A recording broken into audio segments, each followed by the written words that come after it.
Viens. Viens. Viens. Viens, vois ta vie à travers la mienne. Donne-moi tes mains, que je les prenne, les déchiquette, les transforme en ailerons de requin dans mon assiette. Viens, pose tes pieds dans mes pas, suis-moi dans les bois que je te guette, te traque, te découvre en proie à mon spectacle.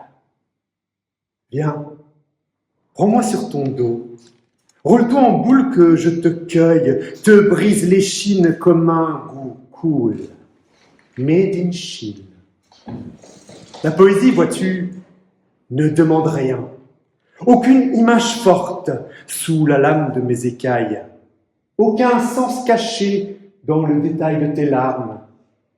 La poésie, vois-tu, n'impose ni couleur commune, je suis de la forêt profonde, ni message utile, je n'attends rien de toi.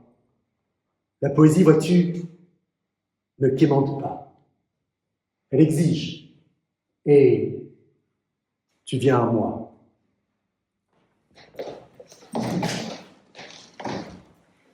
Si vous cherchez Michael Lambert, c'est à Liège que vous le trouverez quand il n'est pas avec nous, évidemment. Liège, c'est son jardin d'ancrage. Tu es poète, slameur, dramaturge, écrivain. Sur scène, on t'appelle l'homme chouette. Alors oui, parce que c'est un homme et qu'il est très chouette, mais pas que. Enfin, moi, je me suis dit que c'est parce que tu es un humain qui écoute la nuit du monde et restitue la parole du vivant. Et ça, c'est pas rien. Depuis le slam, depuis la ville, depuis les rencontres, tu cultives les mots comme on cultive la terre. Tu récoltes des phrases, des voix, des fragments de vie, et t'en fais des poèmes. Tu fais même de la bio-narration. Je ne sais pas si vous avez déjà entendu ce terme-là, moi c'était la première fois. Donc voilà, si vous allez sur le site internet de Michael Lambert, vous découvrirez cette notion de bio-narration. Des récits qui poussent localement, en pleine terre, j'ai l'impression, sans OGM ni pesticides. Des textes semés dans l'humain. On vient d'entendre la vengeance du pangolin, le vivant blessé mais qui répond à l'humain. On parcourra mon corps d'avant, le vivant figé qui raconte. Puis nous finirons par le jardinier poète, le cultivé qui relie le monde. 3 recueils, 3 manières d'habiter la nature dans toutes ses textures. Jardinier, poète. Peut-être, poète, ouais, exactement. Écrit et avec ce qui vit, avec ce qui parle, avec ce qui circule. La poésie de Michael Lambert ne s'élève pas au-dessus du monde, et c'est ce que j'aime profondément dans ton écriture. Elle y plonge pour y prendre racine et nous nourrir. Faire parler un pangolin. C'était quand, c'était pourquoi, et faire parler un bouc émissaire, c'est quand même fou. Écoute, j'ai rien eu à faire.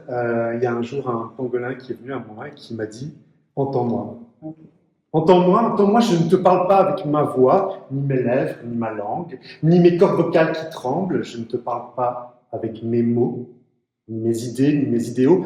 Entends-moi, mais ne m'écoute pas avec tes oreilles, ni même tes tympans en éveil. Ne m'écoute pas avec ton cerveau, tes connaissances, ton expérience, ni tes notions du vrai ou du faux.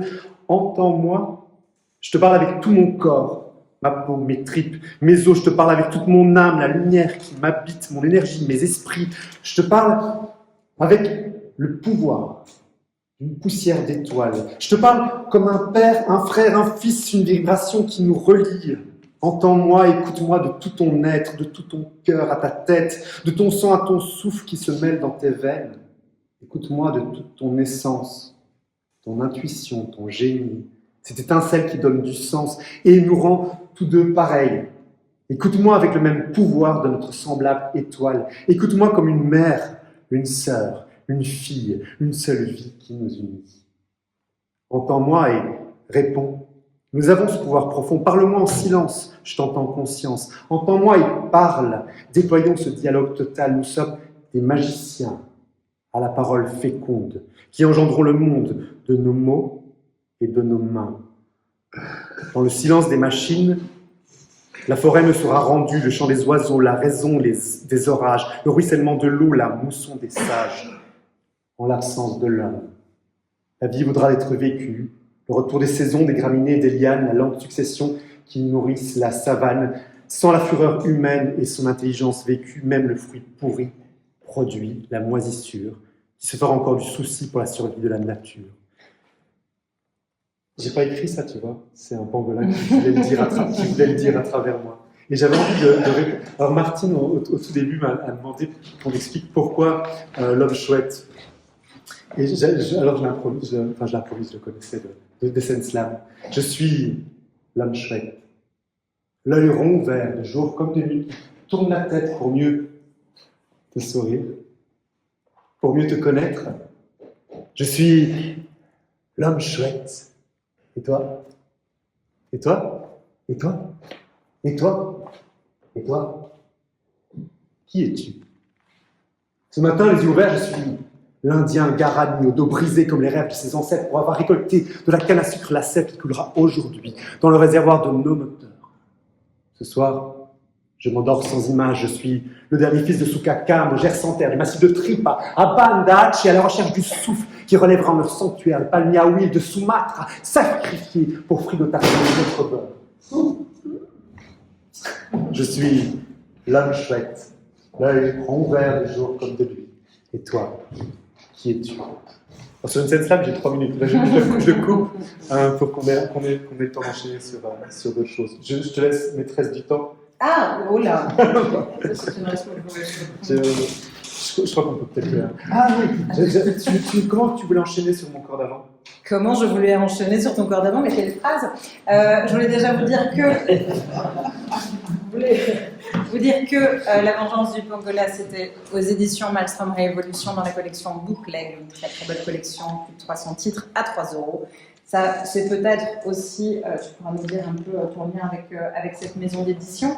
Maison d'édition qui a une maison d'édition sœur, oui, cousine, qui s'appelait Abra Palabra et qui a changé de nom, qui s'appelle Abra Parole, qui s'appelle Abra Palabra. Tout à fait, qui est passé de l'Abra Palabra à Abra Palabra, exactement, qui s'ouvre la parole, et qui a une collection qui s'appelle If, tenue par Antoine Waters.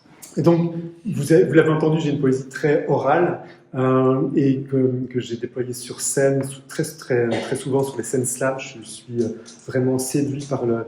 Pour moi, la scène slam, c'est un enjeu démocratique avant d'être un style.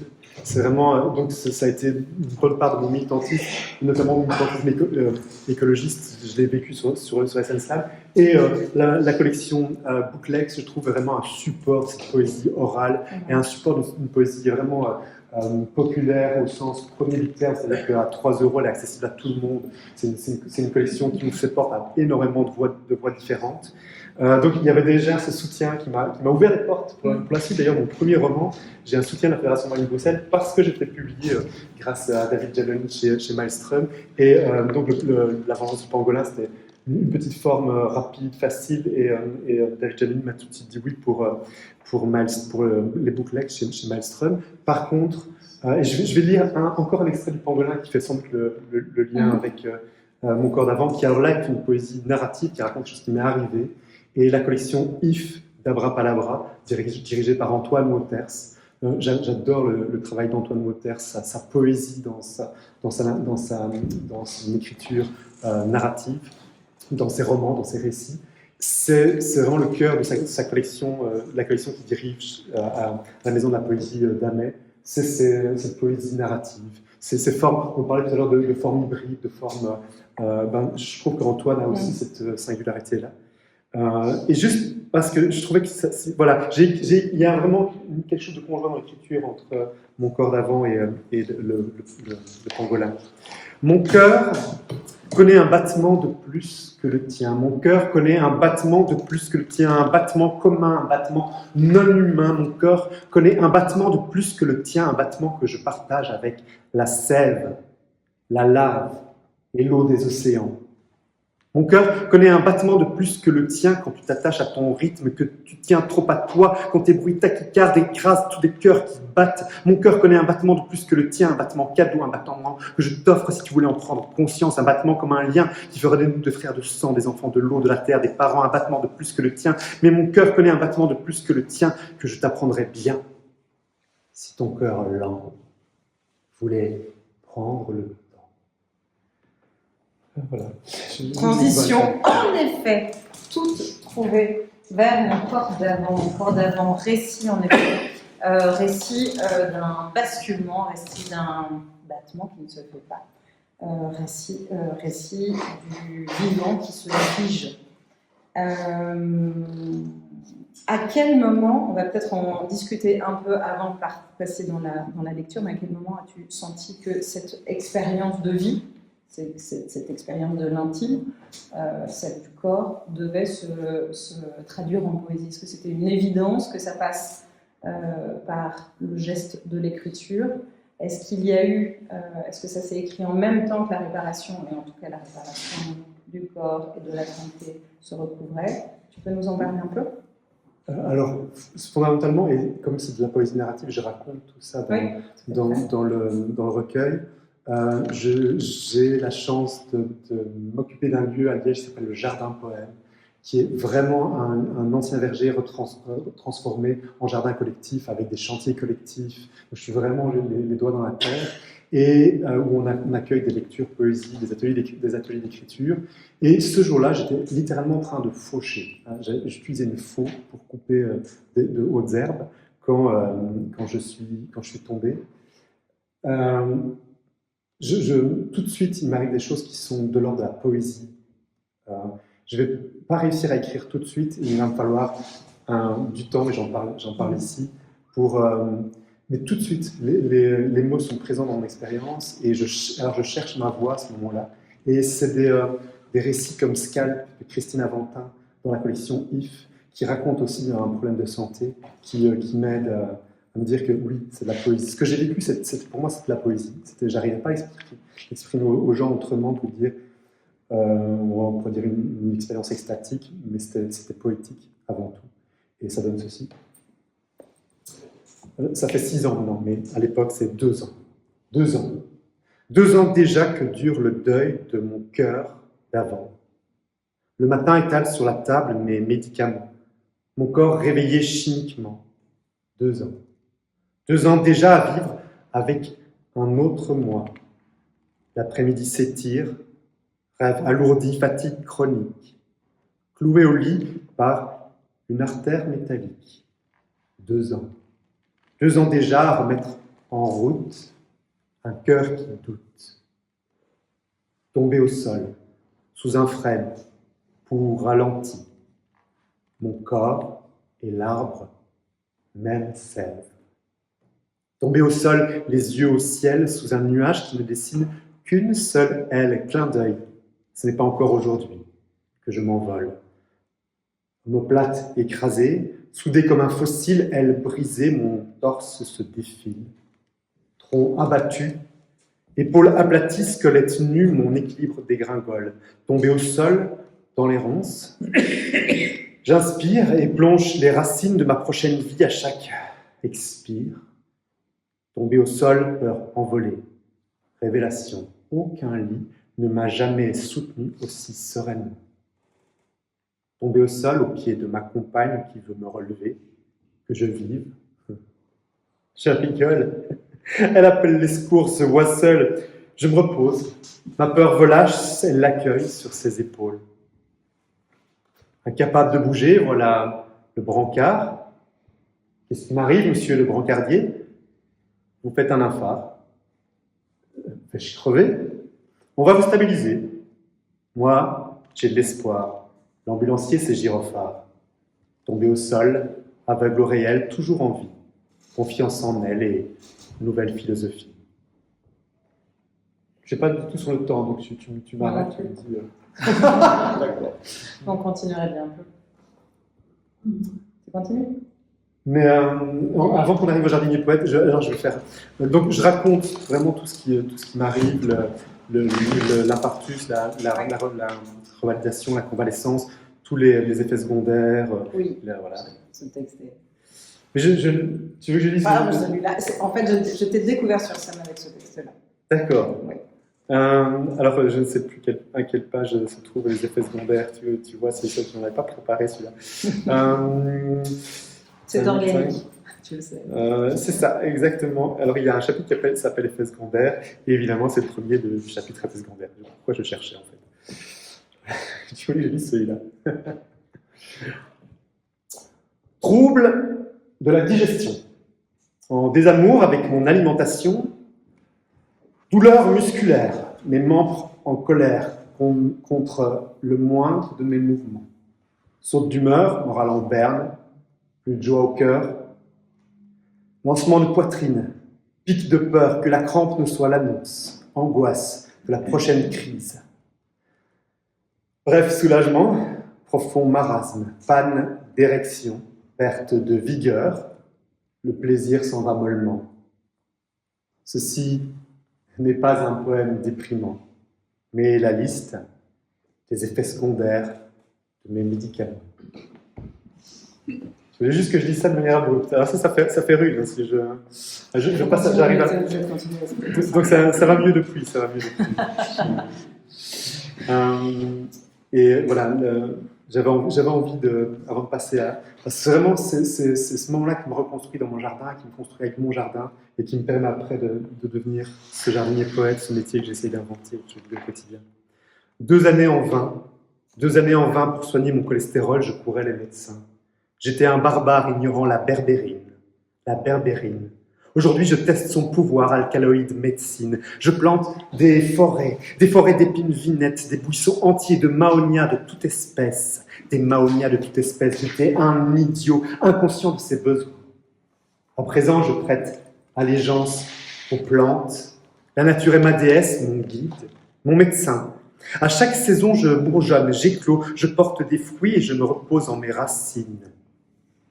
Les pieds sur terre, les doigts sur l'écorce. Je cultive mon corps. Je prends soin de ma sève encore. Ma sève, ça revient tout le temps. Ma sève encore, ma sève. Je règle mon cœur au rythme de mes arbres frères et je me sens bien. 2 ans plus tard, je m'assieds à l'endroit où je suis tombé. La nature a poussé depuis. Rien ne s'est arrêté. Une mare a été creusée, les ronces arrachées. Ma tête a tourné. J'ai compris. La terre aussi. Et depuis plus longtemps que moi, ma vie a un rythme, un cycle plus vaste qui trépigne, me dépasse, mon cœur a un rythme et une vitesse à lui, qui a connu une griffe, une gratte dans le disque, ma musique a 2 temps, tout change de ton, se désaccorde, besoin de répétition, d'ajuster mes instruments avant de rejouer le concert, de mettre le public d'accord, de danser en dedans, harmonie de mouvement, ma vie a 2 rythmes, d'autres résonances, une nouvelle raison d'être, des tremblements de terre qui parcourent mes membres et me font tressauter, tressaillir, ressentir un pincement de peur, des crampes de poitrine, mon pouls a plusieurs rythmes, certains lents, d'autres rapides, artère à vif, arrêt à vivre, pause pour marquer le temps, changer de tempo, pulsation sous ma peau et reprendre autrement les rythmes de ma vie, mon doux tango, un pas de 2 pour un cœur à 3 temps prochain, tour de piste, l'autre face du disque indéfiniment, un cœur, un dernier battement à rythme lent. Pause. On va continuer. Avec ce recueil.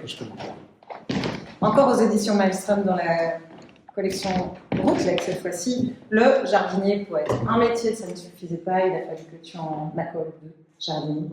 Oui. Et c'est, pour en faire peut-être la meilleure définition de toi, comment tu profiles, tu te définis, alors c'est au-delà de professionnellement, est-ce que c'est un habitat entier? Ça m'a cherché dans le temps, tout à l'heure, effectivement, ces questionnements, ces récits sur Jean tout seul, avec ce besoin de trouver sa place. J'aime bien le dire devant toi, trouver sa place quand on écrit dans le monde et dans l'économie domestique, l'économie personnelle, dans un métier que faire. Et donc je suis jardinier poète. Je suis jardinier poète. Pour faire pousser un poème, j'ai besoin de 3 graines. 3 mots que tu aimes, et ces 3 graines, pour germer, ne demandent qu'à être abreuvées du rêve d'un désir singulier. Toujours, un premier vers me vient, une intuition. Toujours lui tendre la main, lui offrir ma page. Ainsi installé, d'autres vont suivre. Ainsi construire, initier l'impression. Enfin, jouer. Chercher la surprise comme sur le gâteau la cerise. La dernière idée trouvée en revenant aux graines transmises qui pendaient sous mon nez. Ici, rien n'est complexe, intellectualisé. Tout est accessible à notre portée. Mon dictionnaire est le tien. Il contient tes 3 mots et ton rêve vaut toutes les définitions. Pas de littéraire mystère, pas de vocabulaire abscon. Ici, tout est invitation à partager des vers. La poésie est pour toi, pour toi, pour toi. Elle raconte, jette des ponts entre ce que tu crois et ce que je vois. Un moment, une communauté à 2, à 3, à 4, à 5. Être une humanité. La poésie est populaire, elle est à consommer en place du marché. Le poète est public. D'autres pratiquent la poésie publique. Les méthodes peuvent être multiples quand les voix sont singulières. Il y a l'instant et la manière. Alors je m'inspire, je m'inscris dans le courant, je m'évade et invente mes propres moments. Je ne défends aucune bannière, non. Je me lance à l'assaut de l'inconnu pour percer nos défenses et découvrir si, derrière nos différences, nous nous reconnaissons. Je n'écris pas pour plaire, j'aspire juste à la paix. À la paix. Voilà, je vais dans les bibliothèques, je vais dans les institutions de santé mentale, de personnes en précarité de logement, en demande d'asile, écrire de la poésie en direct. Est-ce qu'on fait le petit... On fait ça? Ouais. Allez, c'est parti. Donc j'ai récolté pendant 3 ans la parole de plein de gens, leur demandant leurs mots et un rêve. Et c'est David Giannoni à nouveau qui me dit ok, on fait une sélection et on en publie quelques-uns. Et à chaque fois, on a indiqué pour qui je l'avais écrit, ce que me demandait cette personne et quel était son rêve. Pour une petite fille qui cachait les lettres du jeu pour ne pas partir. Pour Gerta, qui m'a donné les mots simplifiés, éliminés, dansés, classés, et le rêve de mettre de l'ordre dans les papiers et le temps. Mais aussi pour un ami de Gerta, à qui elle souhaitait donner les mots accueil, disponibilité, ouverture et le courage de poursuivre avec le même élan. Pour un enfant qui se mangeait les doigts. Pour Palmyre, qui m'a donné les mots jardin, enfant, nature et le rêve que tout aille mieux sur la terre. Pour un papa qui m'a donné les mots vallée, ruisseau, stéthoscope pour rire, et tout ça avec du soleil. Pour un enfant qui m'a donné les mots jardin, fleurs, radis et qui a planté des choux et des carottes. Pour Robin qui se cachait derrière ses parents. Pour Roselyne qui m'a donné les mots liseron, impuissance, fenêtre et le rêve de changer de boulot pour devenir écrivain. Pour Pierre-Louis qui m'a donné les mots autonomie, développement durable, réalisme et qui se demandait ce qu'un poème pourrait changer aux problèmes du monde. Pour Agnès qui m'a donné son âge, ses forces qui diminuent et le regret de ne plus rien savoir faire au jardin. Pour Hassan, à qui Myriam voulait donner les mots jardin, amour, distance et le rêve d'être un jour avec lui dans le même pays. Pour Maïté, Jeanne, Elisa et Léon qui m'ont donné tous les mots et qui m'ont fait vivre un grand moment de création collective. Pour la dernière page. Pour le jardinier poète qui n'en revenait pas d'avoir reçu tant de mots et écrit autant de poèmes sans boire, sans manger, mais sans ressentir la fatigue. Voilà.